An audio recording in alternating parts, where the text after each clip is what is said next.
Incendies colossaux en Algérie, on en a parlé dans le journal, en Grèce, en Turquie, des records de chaleur en Italie, nous racontait Diane Berger, et puis une canicule qui arrive en France par le sud-est, sans parler des pluies intenses du début de l'été chez nous. La météo continue de se dérégler sur fond de rapports scientifiques toujours plus alarmants. Et pour parler de tout cela, je reçois Frédéric Nathan, prévisionniste à Météo France. Bonjour. Bonjour.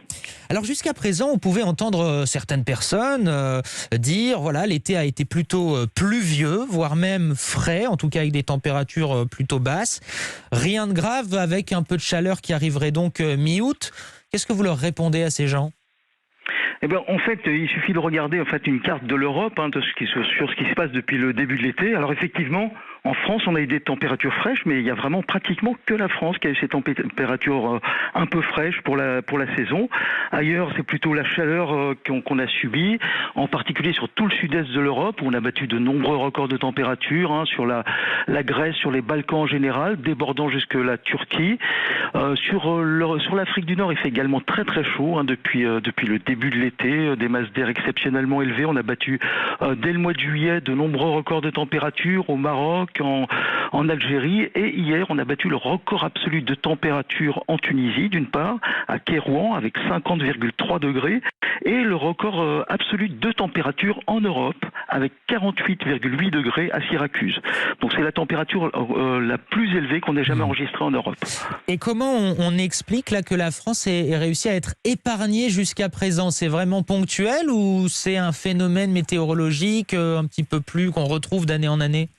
Non, c'est vraiment très très ponctuel, puisque en 2019, rappelez-vous, on a battu de nombreux records, dont le record de température absolue en juin 2019 en France, à Vérargues, dans l'Hérault, on avait atteint les 46 degrés, ce qui s'était auparavant, et puis on a pulvérisé des records sur tout le nord de la France cette même année, dépassant les 40 degrés sur tout le nord du pays. Je le disais, cette année en France, on n'a pas encore eu de record de chaleur. En revanche, il y a eu beaucoup de pluie. Ça a été le cas aussi chez nos voisins belges et allemands, avec des inondations dramatiques.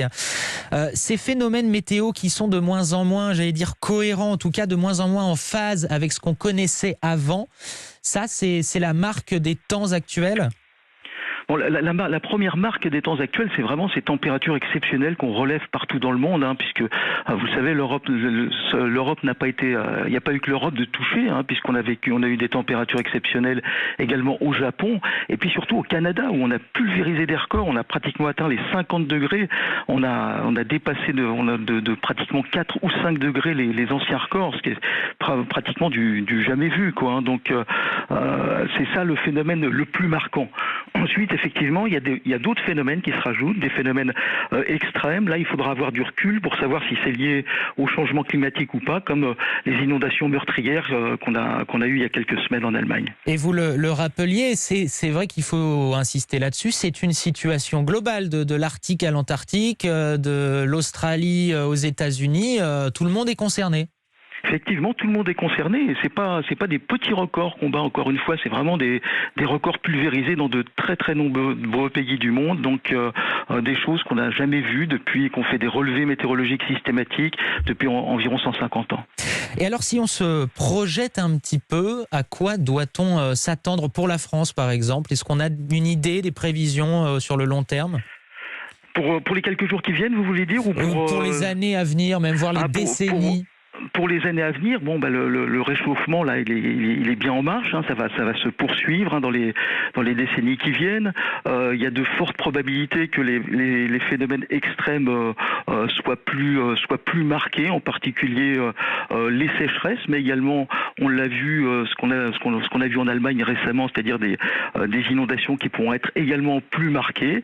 Donc les extrêmes plus importants, et puis évidemment des températures qui vont continuer à grimper dans les décennies qui viennent. On aura des villes ou des régions qui seront particulièrement touchées, parce que là en ce moment on parle du sud-est, mais on sait qu'il y a aussi dans l'est de la France souvent où au niveau des températures et de la sécheresse, tout le pays pourrait être touché en fonction des situations météorologiques. Ça dépend toujours des situations météorologiques, mais les situations extrêmes effectivement seront probablement plus importantes qu'elles le sont maintenant. Vous parliez il y a quelques instants temps du Canada, c'est vrai qu'on en avait aussi beaucoup parlé sur Europe 1 avec ces records de température pulvérisés. Je sais qu'à l'époque, on parlait beaucoup de dôme de chaleur.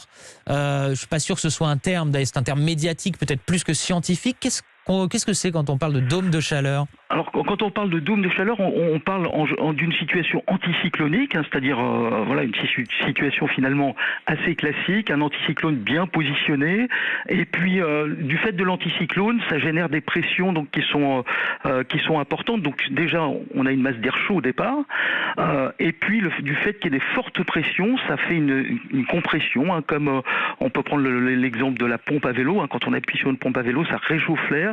C'est ce qui s'est passé au Canada, par exemple. Donc cette compression rajoute encore des degrés à la température initiale qui est déjà très importante. On sait qu'il y a des phénomènes climatiques extrêmes qu'on connaît très peu en France, de type tornade, de type ouragan, même si on en a eu aussi des tempêtes extrêmement violentes.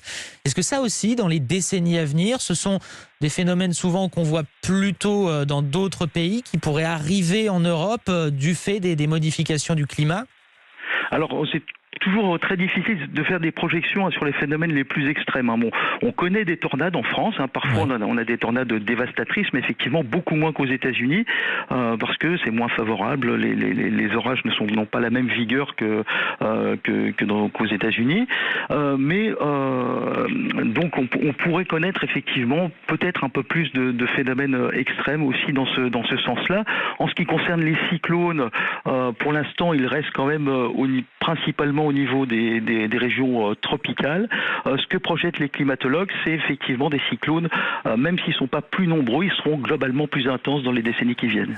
Et alors, comment aujourd'hui on peut endiguer ce phénomène-là ? Je me souviens d'une carte qui montrait les températures en France d'ici 20 ans et on voyait par exemple sur Paris des températures écarlates vraiment partout, couleur rouge vif pour montrer qu'il ferait très chaud, sauf à 2 endroits, là où on a les bois, les forêts. C'est la solution aujourd'hui, c'est végétaliser, renaturaliser ? Je pense qu'il n'y a pas qu'une solution. Donc il y a effectivement des solutions pour essayer de ralentir le phénomène. La chose la plus importante, le rapport du GIEC est clair là-dessus, c'est de prendre des mesures fortes pour réduire les émissions de gaz à effet de serre. Plus on continue à émettre de gaz à effet de serre, plus la température va monter, plus ça engendrera des bouleversements climatiques dans le monde entier. Alors là, on se projette beaucoup. Je voulais avoir un dernier mot avec vous sur peut-être les prévisions là pour la suite de l'été. Est-ce qu'on sait un petit peu comment ça va évoluer ? On parlait de cette canicule qui arrive dans le sud-est. Voilà, donc pour quelques jours, là, on a des températures élevées dans le sud-est. Effectivement, on a deux départements en vigilance orange canicule, d'autres en vigilance orange. Ça va durer jusqu'à dimanche avec des températures qui pourraient atteindre, voire dépasser localement les 40 degrés dans l'arrière-pays provençal.